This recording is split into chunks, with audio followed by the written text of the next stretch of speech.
Hello, this is Edward Dalcour of Department of Christian Defense. And what I want to go through in this short time that we have is one passage, but one very important passage. And actually, this is one of many passages that define the extent of the atonement, which is very important, particularly if you evangelize.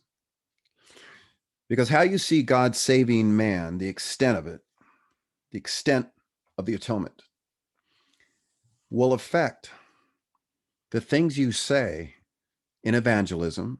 It will affect how you answer questions. It will affect your responses. And if you're a teacher in a church, it will affect the way you teach on the atonement. It will affect the way you preach the gospel. It really does affect the way you see the sovereignty of God. But if you believe that God saves infallibly and salvation is in his sovereign hand, and the prerogative of salvation is up to God, he's in charge and we're not, you're going to glorify God in your gospel presentation, even if nobody believes, because you know salvation is at the sovereign hand of God, his freedom. You will concentrate, there will be a concentration on the gospel, because you know that's the power of God for salvation, in spite of the results. And as Paul says in Romans 10:15, when you are accurately gospelizing, your feet are beautiful. It's the difference between the sovereignty of God in election and the sovereignty of man in decision. You can't have it both ways. So I'm not going to go on and belabor the point. I'd rather present a positive presentation of this passage. 1 John chapter 2, verse 2. I'm going to share the screen so you can see it. You can see what I'm seeing. Then you can follow along and see the passage. I believe I took this from NASB. All right, my little children, John says, under divine inspiration. You see the intimate connection he has with his audience. My little children, I'm writing these things to you in order that, or so that, you may not sin. And if anyone sins, we have an advocate with the Father, Jesus Christ the righteous. We have an advocate, parakletos, one called to be alongside of us forever. And he's with the Father. He's not the Father. Jesus Christ the righteous. That's good news when we sin. We have an advocate. Verse 2, and he himself is the propitiation of our sins, and not for ours only, but also for those of the whole world. Now, I want to first look at the first clause. Look down at verse 2. Under the passage, I wrote the first clause in Greek. I transliterated it at the bottom. Kai autos hilasmos estin. And he himself, propitiation or atoning sacrifice, is. As we will see, this verb at the end, is. It's a present indicative. This is key in the exegesis of this passage. In Greek, not English, words have meaning, verbs have meaning. English is ambiguous.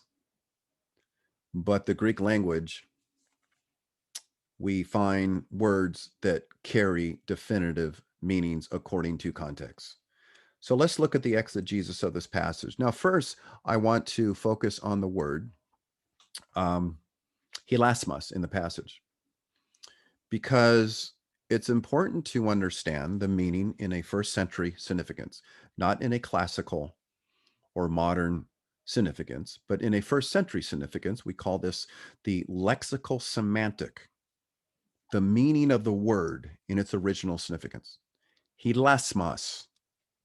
In the New Testament, it appears twice. Interestingly, both in 1 John. In the entire New Testament, only twice.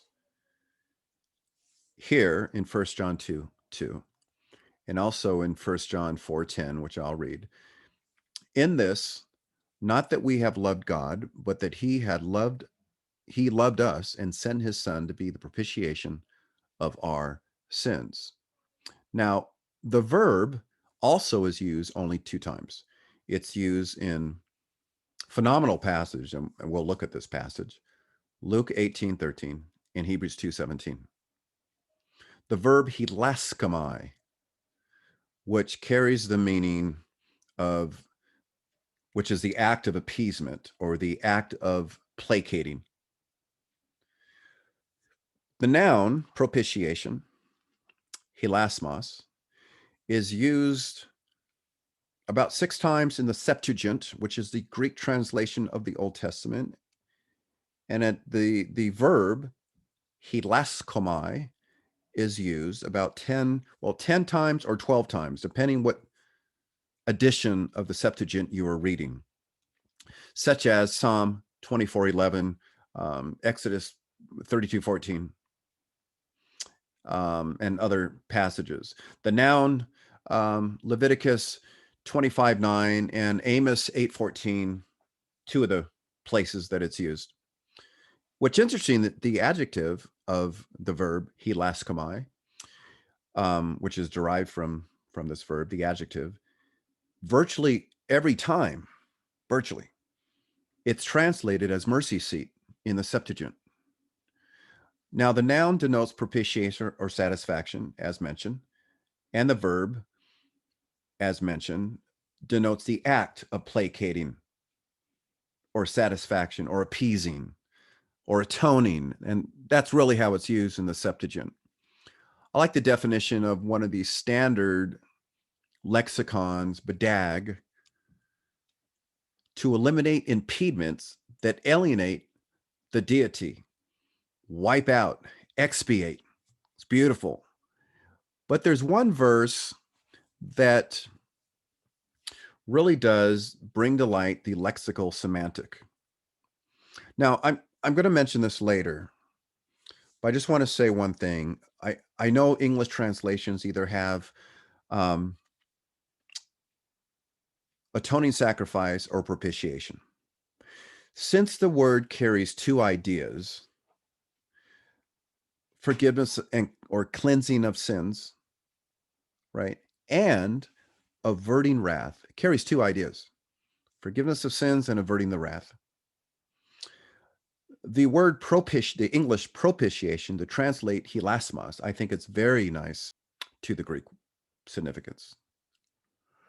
Propitiation, note the prefix pro, which denotes the appeasement and satisfaction which was made by Christ before the presence of or to the Father, before or to the Father. Hence, propitiation. As David prays in Psalm 24:11 of the Septuagint, in Hebrew it's 25:11. For your name's sake, O Lord, pardon, the verb is used here, hilaskomai, pardon my iniquity, for it is great. Unfortunately, too many people downplay the aspect of the Father's wrath, suggesting that this word group or the word merely means forgiveness of sins. That's it. Denying the fact that God does not merely pardon a sinner without a blood sacrifice, which satisfies or propitiates the divine wrath. Now, I don't know why they do that. Either they do that because of an ignorance of the language, of the lexical semantic, or this view that this presentation of God being a giving, unconditional, loving God for everyone that just has no punishment or wrath, winks an eye at sin. I don't know why they omit the significance of the word and omit the idea of taking away the wrath.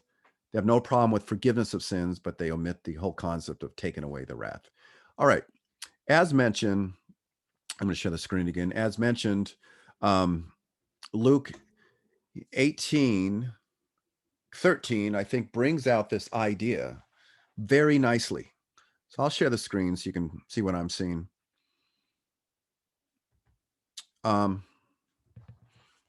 Luke 18, and I'll start from verse 14. Verse 9. Now he also, Jesus, told this parable to some people who trusted in themselves that they were righteous and viewed others with contempt. Yeah, we don't see that today, do we?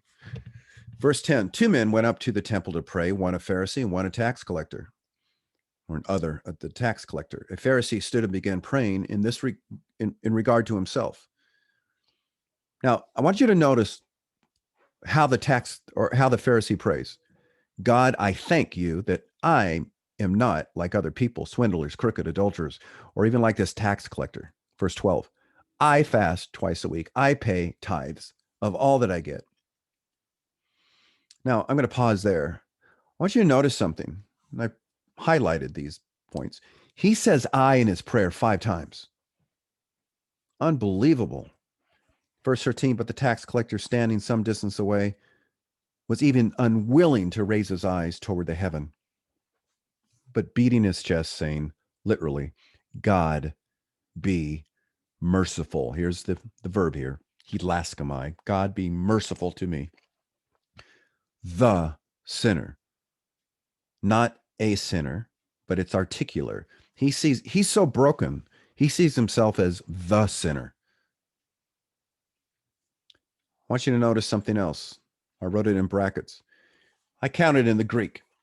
The Pharisee's prayer had 29 words versus the tax collector's prayer, 6 words. Unbelievable. Verse 14, I tell you the truth, says Christ. This man went to his house justified rather than the other one. So what the tax collector was saying in essence, by the lexical semantic of hilasmos, here's the sense of it. God, apply the atonement to me, the sinner. Apply the atonement to me. I'm the sinner. I'm not just any sinner. I'm the sinner. That's how broken this guy was. And I think, as I see it, this verse here brings out really the true sense of this word. At least the resulting action of the word. Keep in mind, the word mercy, the normal word for mercy is not used in the text. It's just not used there. It's hilasmos, not the word for mercy. Apply the atonement to me, he says, because I'm broken. I'm the sinner. Also, I want to make one more note before we move on. In both the Septuagint and the New Testament, when the verb is used, twice in the New Testament and 10 to 12 times in the Septuagint, every single time, God is the subject. He's the one doing the action. He's the subject of the verb. And sin or sinful man is the object. It's like all the verbs in Ephesians 1, the choosing, predestining, adopting. God is the subject. He's the one doing the verbs. Man is receiving the verbs, never the opposite. Nowhere, and this is an important point, nowhere in the Old or New Testament does man propitiate God, or does he propitiate for his own sin. I think that's an important point. Now, as mentioned when I quoted the passage, the present indicative verb is key to the exegesis of this passage. So I'm going to show you why it's key. So let's go back to let me share the screen again. Okay, there's Luke. Let's go back. Okay. And he, propitiation is estin. Linguistically, this verb estin is a present tense, not a future tense. Very important. The fact that it's a present tense verb erases the notion, any notion, of a future hypothetic potential universal propitiation. He is the propitiation. And at faith, his atoning sacrifice was applied. But Christ died for every single person to whom the Father gave. All of them. John 6:37. He died for every single person that the Father gave him. And it's very important that we consider that present tense verb, not a future verb. It's not a future tense. It's present tense, and it's indicative. What's an indicative mood? Presentation of certainty. Presentation of definitiveness, of certainty. He is, no doubt about it. That's how the indicative behaves. The accomplishment of the definitive work of Christ, again, is applied when we put our faith in him. Faith is the instrumental precondition of justification. That moment, God, at faith, he declares us righteous, cleanses us from all sins, removes all the wrath that was due to us because of sin. As mentioned before, hilasmos carries two ideas: the forgiveness of sins and the averting of wrath. But forgiveness of sins, it means a removal of wrath, not a potential removal of wrath. So if you're going to see the word world, and we'll deal with world, whole world, that phrase in a second. If you see that as every single person universally, big problem there. In light of the present tense verb, in light of the lexical semantic of hilasmos, a real forgiveness of sins and a real removal of wrath, congratulations, you're promoting universalism. Now, I know you don't believe that. If you're not Reformed, if you're not a Calvinist, you're the majority of the churchgoer, which sometimes we'd classify as Arminian. And if you hold to a universal atonement, or universal hypothetical atonement, I should say, then of course you're going to deny the charge of universalism because you don't believe that every single person is saved. And I know, unfortunately, there's many out there, there's many hyper-Calvinists as well, who will accuse Arminians of believing universalism. Well, they don't understand what universalism teaches. Universalism or inclusivism teaches that everyone is saved regardless of your belief. It's universalism, simple dimple. Okay, I don't know any Arminians who hold to universalism, but they do hold to a hypothetical universal atonement, which may be just as bad. But in light of the lexical and contextual semantic of the word hilasmos, which we went over, an appeasement, a real appeasement, a satisfaction,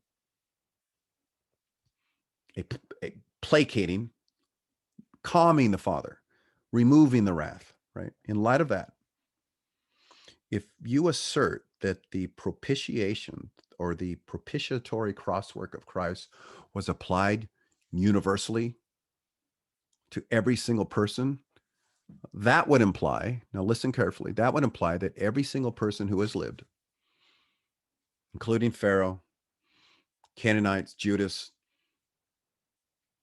Sibelius, Arius, Nestorian, Muhammad, Joseph Smith, Brigham Young, Charles Taze Russell, Maharishi Mahesh Yogi, all of them, Kenneth Hagin, every false teacher you can think of, every evil person historically you can think of, Nero. If you say the propitiation is applied to everyone, the problem there, you would be saying all of their sins are forgiven and the wrath has been removed from them. That's flat out universalism because they don't go to hell if that's the case. Why would there? Why would they go to hell? They're innocent. They're innocent. If the real propitiation was actually applied to them, there's no basis for hell. Why do you think Carlton Pearson uses this passage to affirm inclusivism? He probably sees the lexical meaning of hilasmos. He probably recognizes the present tense verb. Of course, he translates world as a universal significance. He understands it was real. The word, I was going to go through both. The last phrase says he is the propitiation for our sins, not only for our sins, but the sins of the whole world. So Carlton Pearson uses this to promote inclusivism. Now, we don't want to, I don't know anyone who's a professing Christian who holds to universalism, unless they're just walking in a dense fog theologically. So let's look at this word, this phrase, actually, the whole world. Okay. Let me go to it. Here's our verb. Here's our present tense verb. Okay. Sins of the whole world. The adjective hilas. Hilas is defined, or it's translated as whole. We'll look at cosmos in a second, world. He himself is a propitiation for our sins, and not for ours only, but also for those halu tu kosmu, of the whole world. The adjective halas, translated whole, carries, it really does, a broad meaning. I just wrote a few meanings here. It can mean all. It is true. It can mean every single thing. It can mean complete. It can mean whole or parts of a whole or pieces of a whole. I'm going to show you some biblical examples of how it's used. Oops, sorry. Look how it's used in the New Testament. Matthew 4:24, the news about him spread through Halas, all Syria. Now we know that the news about Christ did not spread to every man, woman, and child in Syria, but parts of a whole. Same with Mark 1:33. And the whole town gathered. The halas, the whole town gathered. Obviously, this has a meaning of parts of the whole. Same with Acts 11:28, where Agabus says there's going to be a great famine. There would be a great famine all over the world. Well, we know that doesn't mean every single part of the world. Meaning here is inhabited world or the Roman world. This is how it's used. This is the translation here. This would be the meaning of the Greek term. The inhabited world, the Roman world. We can also see that in Matthew 24:14, Luke 2:1, 4:5, etc. Also, we see an excellent example of how this adjective is used in Romans 1:8. First, I thank my God through Jesus Christ for you all, because your faith is being proclaimed throughout, here it is, the whole world. The whole world would probably be a better translation. It's spread throughout the known world. So we see how this adjective is used. And I would submit, based on the lexical meaning of hilasmos and the present tense verb, there's no escape. It cannot mean every single person, because that would be inclusivism or universalism. Let's go to the word world. Cosmos, the whole world, right? Says he's a propitiation, not only for our sins, but for the whole world, sins of the whole world. Well, the word for world, cosmos, has at least a half a dozen, over a half a dozen, 8. I counted about 8 clearly defined meanings. It can mean every single person. Romans 3:19, it can be non-believers. Look at some of these passages. John 15:18. If the world hates you, you know that it has hated me before it hated you. Obviously, it's talking about the world of believers. Believers don't hate Christ. So obviously, this is the world of believers in contrast to, or world of unbelievers in contrast to believers. Also, look at John 1:10. The world didn't know him. Well, John knew him. The believers knew him. So obviously, this is the world of non-believers. It can mean the world of believers. John 1:29, 6:33. I didn't put this passage I'm going to quote right now, but John 3:16, the world of believers. And 1 John 2:2, absolutely, absolutely, the world of believers. The whole world, not just my church, says John, not just you and I, little children, but even Jews and Gentiles beyond our church, around the whole world, Jews and Gentiles.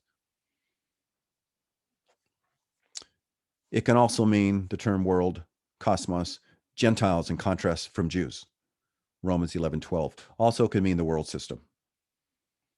In 1 John 2:15, do not love the world, nor the things of the world. If anyone loves the world, the love of the Father is not in him. Obviously, this is a different world in John 3:16. It's the world system. And in 1 John 5:19, it talks about the devil sways, it has control over the whole world. Okay, the world system. It can also mean in Acts 17:24, the world as a whole. It can mean the earth. Ephesians 1:4, and also these are just two of the places where it can mean the earth. And the known world, as we saw in Romans 1:8. Only context determines the meaning.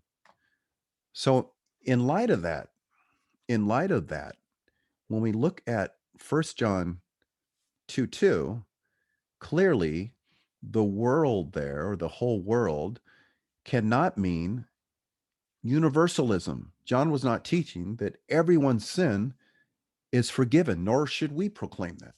He is not teaching that every single person in the whole world,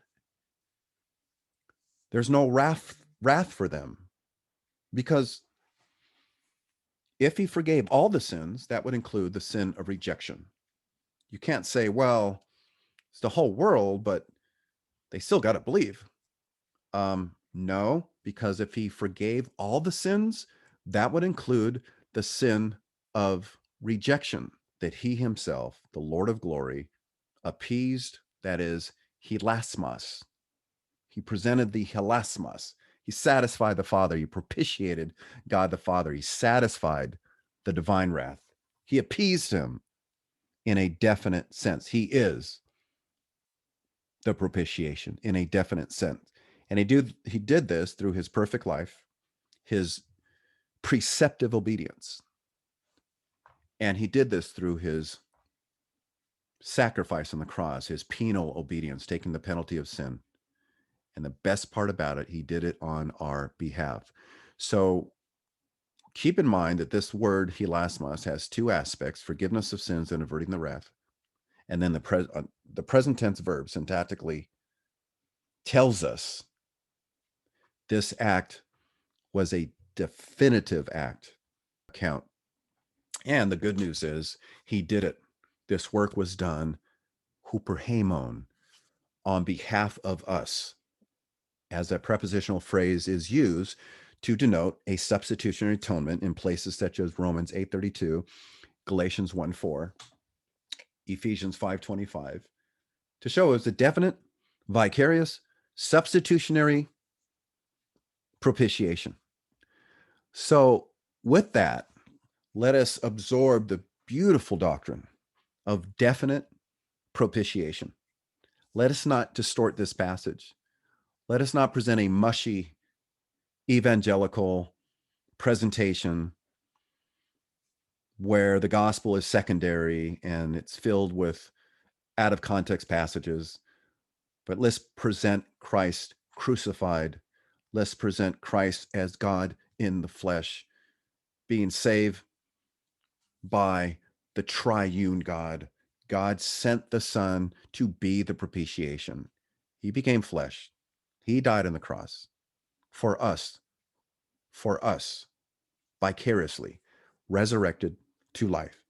And if you put your faith in him, you will be saved. Thanks for watching. Go back, look at these passages, and please visit the website, christiandefense.org. And we will see you next time. So stay tuned for more. God bless.